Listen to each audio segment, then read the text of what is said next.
Hello and welcome guys. Today in this video I'm going to show you how to enable full screen mode in Chrome browser. So there is two methods. First one, press function key plus F11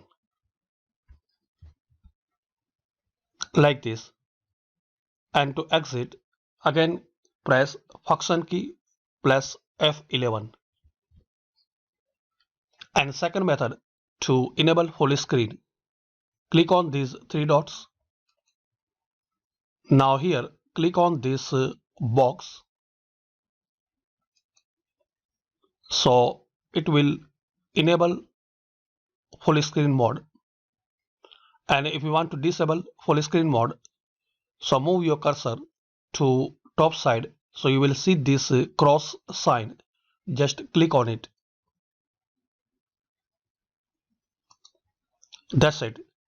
So friends, by this easy and simple method you can enable or disable full screen mode in Google Chrome browser. Hopefully you like this video. Thanks for watching this video. Please subscribe this channel for latest update.